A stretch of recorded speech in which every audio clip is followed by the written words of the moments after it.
Christian and Muslim, begun at the close of the 11th century and fought for 200 years. At stake, a tiny strip of land just a few hundred miles long, but with the greatest prize: Jerusalem.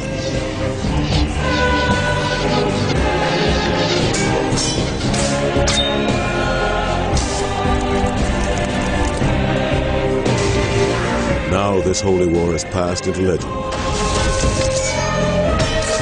But there were those who saw it with their own eyes. Great chroniclers from two different worlds, Christian and Muslim, who wrote of great deeds, great battles, great warriors, of men who would lay down their lives for their God.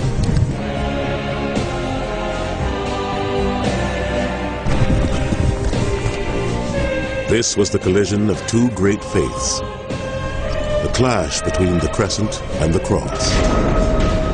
This was the Crusades.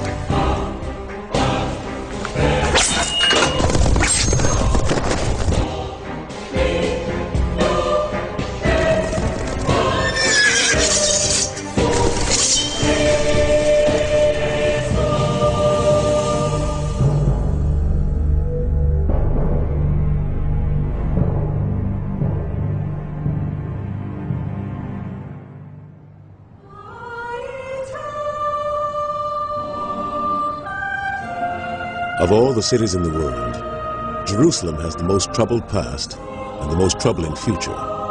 To the Jews, it is the site of the great temples of Herod and Solomon. To Muslims, the place where Muhammad ascended to heaven. To Christians, the place where their Messiah was crucified. After his death, the word of Jesus Christ took root, and Jerusalem slowly shed almost 4 centuries of Roman occupation to embrace Christian rule. But in the 7th century, the holy city was forcibly seized by a new faith, Islam.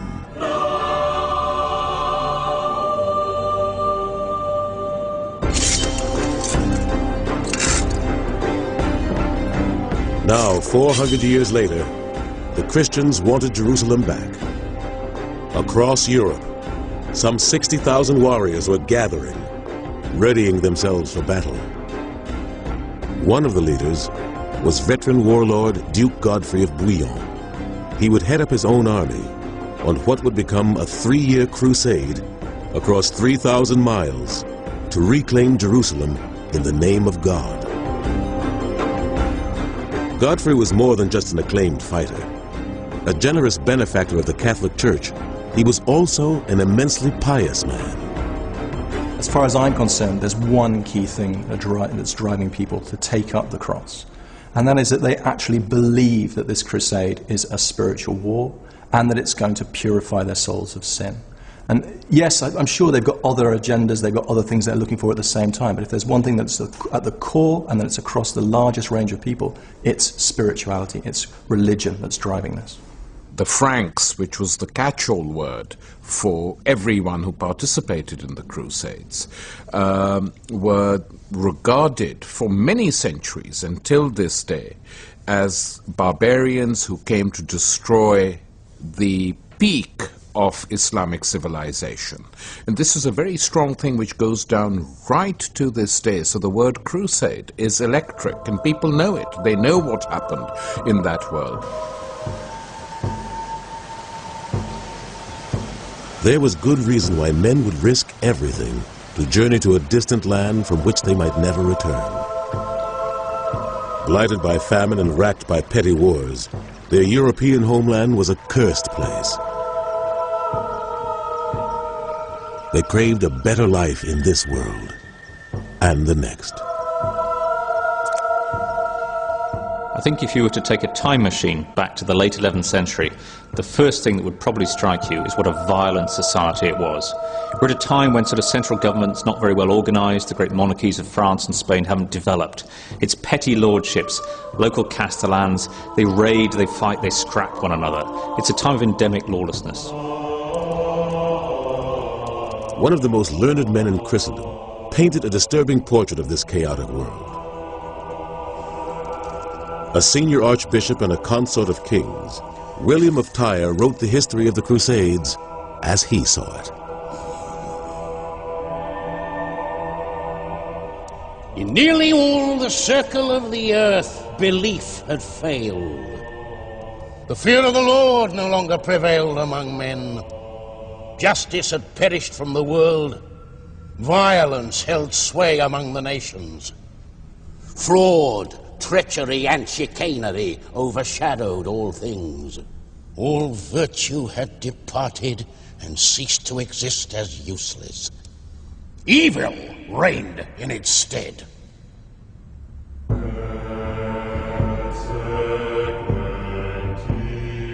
There was only one organization with the potential to stem this anarchy: the Church.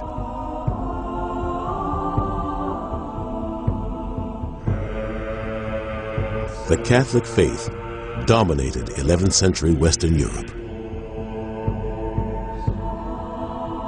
The world of the Middle Ages was a world that was deeply concerned with matters of religion, and it's almost impossible for us in a secular age today to overestimate how concerned they were. It's almost impossible for us to understand how concerned they were. People are bombarded with the fact that they are threatened by sin from all forms of life. Just about everything they can do in life is potentially sinful. It's literally as if the air they're breathing is contaminated with sin.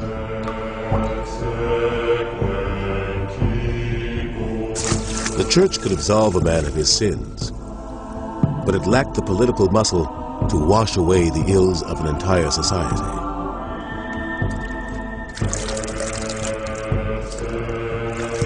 Feuds with the secular rulers of Europe had pushed the papacy to the sidelines until 1088, when a new pope arrived in Rome, Pope Urban II.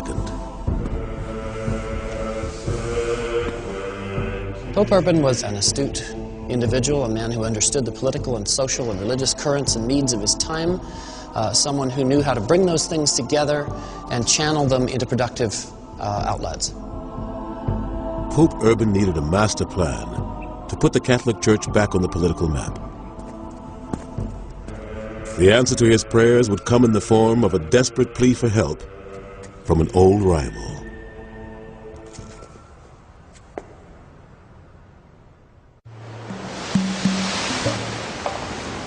In 1095, a desperate call for help was dispatched to the head of the Catholic Church, Pope Urban II. Sent from the imperial court of Constantinople, it came from his Eastern Christian rival, the political master of the Greek Orthodox Church, the Byzantine Emperor Alexius I. The power of Alexius's empire was slipping. The influence of his Orthodox Church had once stretched as far as the Holy Land of the Middle East. Islam was now the dominant force in the region. The Seljuk Turks were recent converts to Islam. They had emerged from the steppes of Central Asia and swept down into the Middle East in search of land. Fearsome warriors. Their armies numbered tens of thousands. They seized control of the Muslim territories of Persia, Syria, and Palestine, and finally captured the holy city of Jerusalem. Then they turned their gaze north and stormed their way to the doorstep of the great Byzantine capital, Constantinople. The status quo, the existing power politics, the power balance of the region was changed. The Byzantines had lost a great area of taxation, of recruitment for troops. They'd lost a lot of prestige as well. By 1095, the Emperor Alexius was desperate to strike back. But he couldn't do it alone. He appealed to the Pope, in the spirit of Christian brotherhood, to send an elite force of knights to help him keep the Turks at bay. It presented Pope Urban with a perfect opportunity to enhance his political power.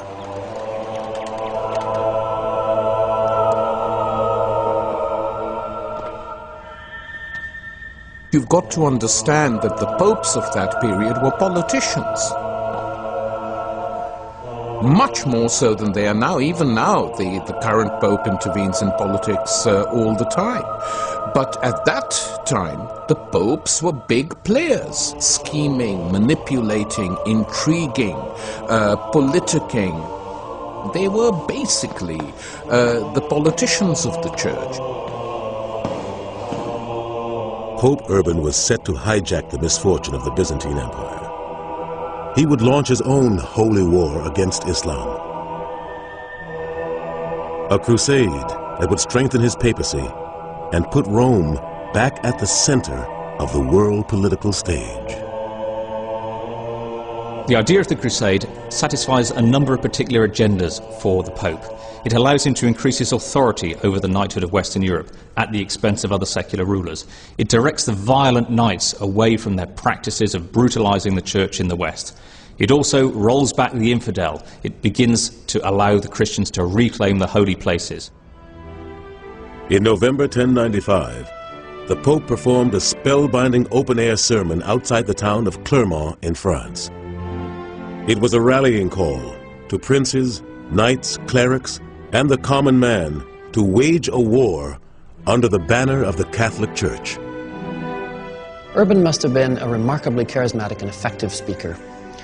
Being at his speech must have been like being at some kind of mass rally, a Billy Graham crusade, a pop concert, something like elements of all of those things together. There were thousands and thousands of people there. His sermon was a cunningly crafted piece of religious spin, spiced with exaggerated tales of Muslim atrocities against Christian pilgrims living in the Holy Land. It demonized the Turks and presented the crusade as the apocalyptic war of two faiths.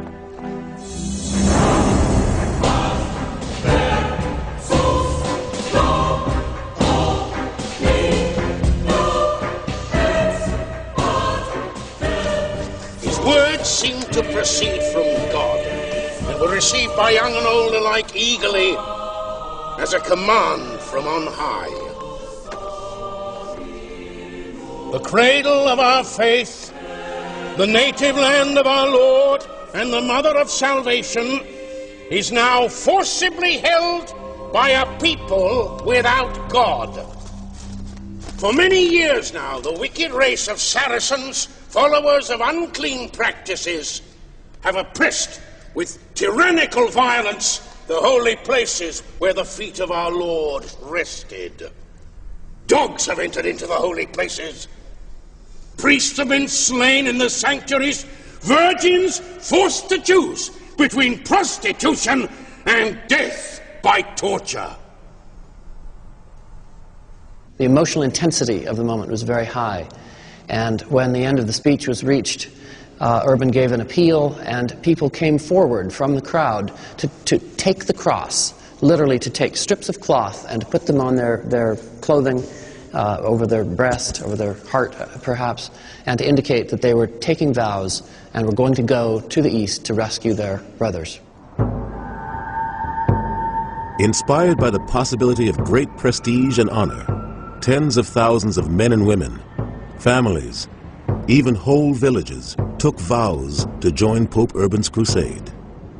But for many, like the young knight who wrote an eyewitness account of his journey to Jerusalem, there was another attraction, the promise of great riches. Our Lord, the Pope, said if anyone wished to save their souls, they must not hesitate to undertake with humble spirit the way of the Lord.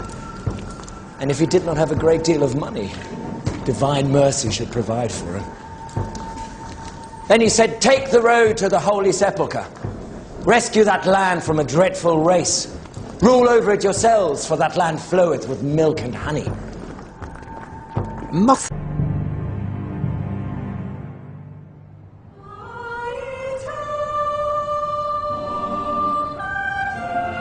Of all the cities in the world, Jerusalem has the most troubled past and the most troubling future. To the Jews, it is the site of the great temples of Herod and Solomon. To Muslims, the place where Muhammad ascended to heaven, the Crusades.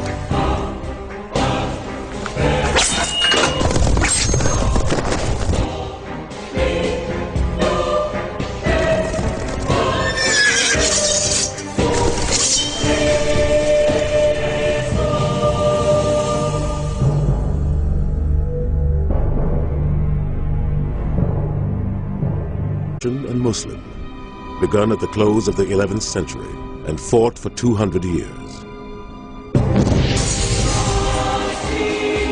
At stake, a tiny strip of land just a few hundred miles long, but with the greatest prize: Jerusalem.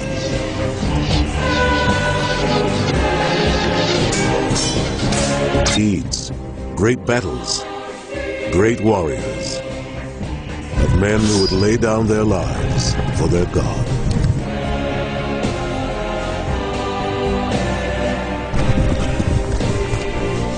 This was the collision of two great faiths, the clash between the Crescent and the Cross. This was...